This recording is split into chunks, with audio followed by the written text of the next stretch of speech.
All right, peace everybody. This is Brother Yusuf. I'm back with another video. And in this particular video here, I want to talk about something that's very important because the majority of people in this world don't really understand this concept.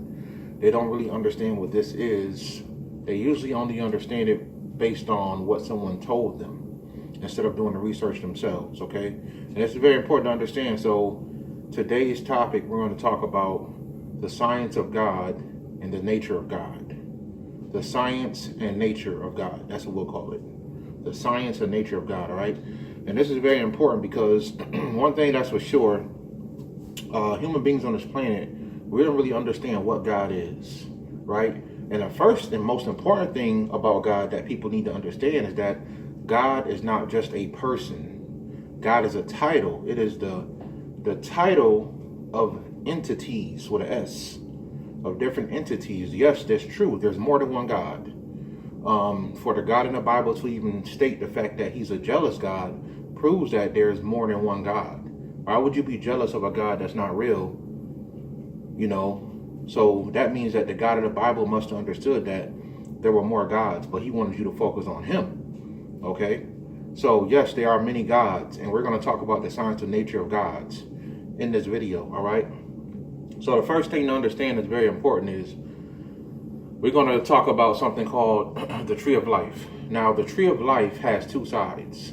And this information goes into something called Kabbalah, and you guys can look it up for yourself if you want to. The tree of life and the tree of knowledge and good and evil is really, you can look at it as God energies, right? The energies of God. And I'm going to tell you why, because God is nature. It is nature.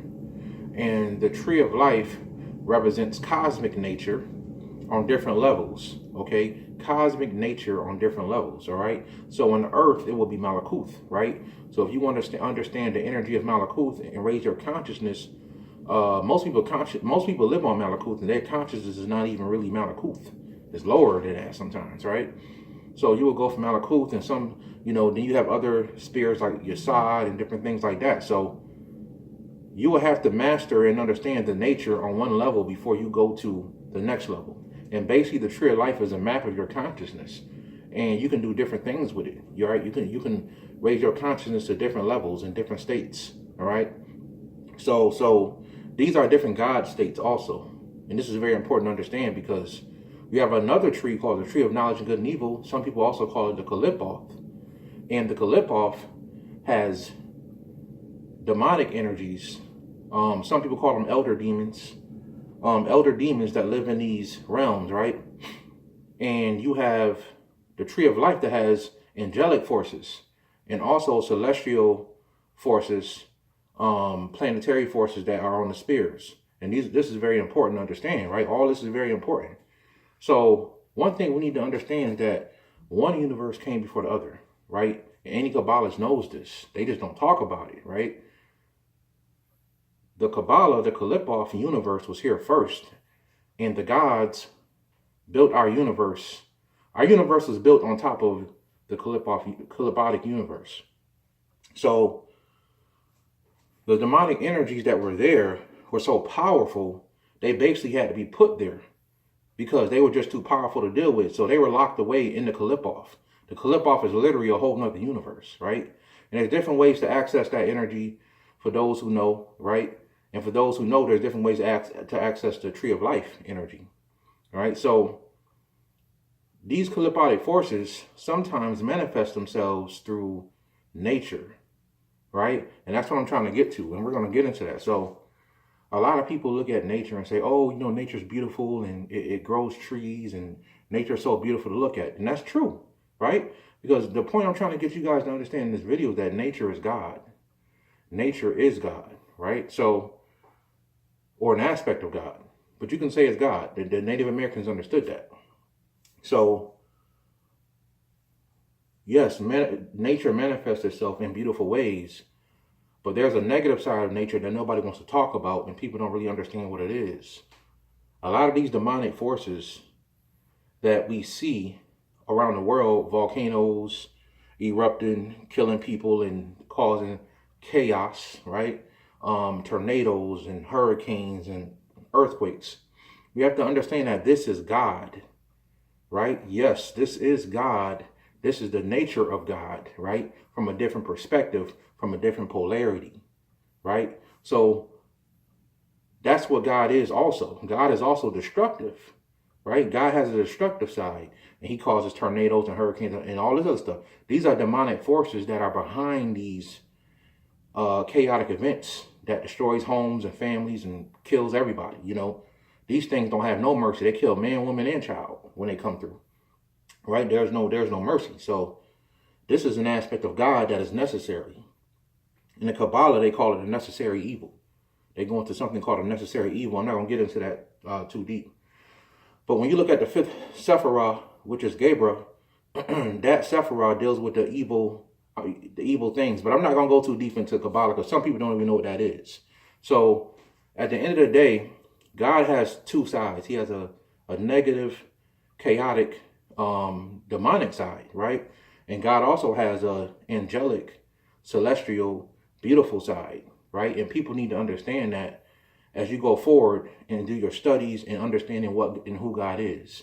Even from a biblical or perspective or the Quran, we understand that God had times when he would help his people, and he had other times when he would destroy his people. He would kill them, right?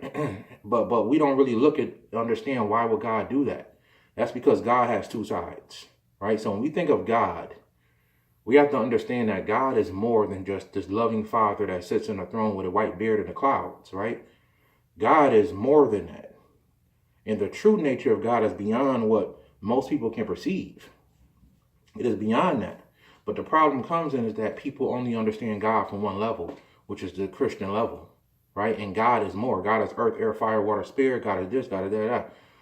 So another thing I want to touch on was when a lot of these demonic forces manifest themselves in the world, right? They usually take on one element, one or two elements, right? The more elements they take on, you can usually tell what type of powerful demonic force it is. So you can see this in movies sometimes, like Ghost Rider, right? You had these demonic forces that the Ghost Rider had to catch, and each one of them was manifesting themselves through an aspect of nature, like water or earth or fire, right? Or wind or something like that. So usually demonic forces, well, all the time, demonic forces cannot manifest themselves like you. You have all five elements, earth, air, fire, water, and ether, or what they call spirit. That's why you're human. Some of these demonic forces, they seek to be human. They seek to feel again, right? So that's why sometimes they'll tell you that these forces live in a place called the land of shells. Land of shells. They're bodies with no spirit, right? With no spirit. So at the end of the day, people need to really understand that when you watch TV shows like Ghost Rider, Supernatural, right? They'll show you in these shows, and some of it is right. These demonic forces are manifesting themselves through nature, right? And most people don't understand. You guys can go get a book called The Secret Teaching of All Ages. And they talk about in that book how when the Catholic Church put the Bible together, that's right, the Catholic Church, go read the Council of Nicaea and all this stuff, the Nicene Council. When the Catholic Church came with the archbishops and popes and they put the Bible together, they classified certain things as demonic, right? So even something as simple as people think is fairy tales, like fairies and goblins and leprechauns, this all stuff became demonic. Even certain nature forces, right? So when you really study deep on the whole fairies and mermaids and stuff like that, we understand that these are all aspects of nature, right? Fairies will be wind, and salamanders is fire, and mermaids is water, and all this stuff. So we need to understand that they classify these things as demonic. So sometimes some of these demonic energies manifest themselves through what we call negative elementals, right? And people just need to get studied on this stuff, because this stuff is very important, because sometimes you could be dealing with a thing and you don't understand what it is. It could be demonic, or it could be a demonic elemental, right? Because remember, demon is a title too. It's a title. It's a title. It's almost like being in the mafia, right? That's kind of what a demonic force is. It becomes a family, right? You're all doing the bidding or the will of something. But I want people to understand that whether it's negative or positive, it is always the will of the Creator. But because the Creator demands both, and the Creator created both. Because the negative side of nature, balances out the positive side. If you had too much positive, things wouldn't be good. And if you had too much negative, chaotic stuff, things wouldn't be good either. So there has to be a constant balance. So yes, whether people believe it or not, some people are put on this earth to do evil only, and they can't help themselves, right? Some people are put on this earth to help people and build people up and make the world a better place. They can't help themselves. They're born to do these things. So I really want to get on this video today to help you guys really understand the different aspects of God and what God is. God is good and evil. And a person like me, I don't even fully believe in good and evil. That's a whole other topic. That goes really deep, because you have to have a certain level of consciousness to even understand that, because it's all perception at the end of the day.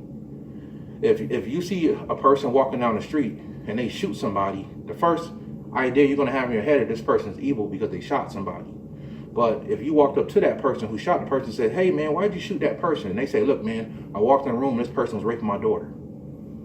Now, the shooting is justified in your heart. You feel like that person should have murdered that person or killed that person. Even though that person who raped that person's daughter never tried to kill this person, right? But the whole thing is justified in your heart, right? It's justified in your heart. So we have laws down here, and then we have universal laws and the natural laws that we feel in our heart, is right. You see what I'm saying? So some people will say that's evil until you understand what it is, right? You understand the perspective of what it is. Good and evil becomes perception at the end of the day. It's all perception. It's all perception. So I really want you guys to understand that God has a life side that brings forth life, and God has a destructive side that brings death. That's really what I want you guys to understand in this video. The nature of God. The nature of God is nature. And nature, which is netter, exists on different dimensions and different levels, right? And you can study more about this and understand more about this by studying the tree of life and a Kalipov, right? You'll see the different natures and aspects of God. All that is God. All that is God. And that's what everybody has to understand. You have a negative nature about yourself, and you have a positive nature about yourself. It depends on what motivates you or what provokes you to bring it out. If you walking down the street and somebody punch you or slap in your face, your negative side coming out. You can't help it. If somebody does something nice for you and you feel good in your heart, your positive side is coming out. And there's different ways to look at that. So I just want people to understand, if you look at yourself and look at your nature, you can really understand what God is, because you are God, right? And that's what God is. God is nature, and God exists on different levels, and it exists inside of many entities. It's a title. It is not a person. It is not one person. It is many persons. That's what God is. John chapter 10, verse 34, is it not written in the law that ye are gods? Ye are gods. All right, so and that's what Jesus said, not Paul or Peter. Jesus said that. You can say little g or big G, but that's what Jesus said. Ye are gods. So I just wanted to get in this video. Hopefully that helps somebody get to an understanding about what God is and the understanding of God. And hopefully you guys read and get into some of the information I said on here. All right, so I hope that helps you guys. I hope you guys enjoyed the video. Until next time, peace.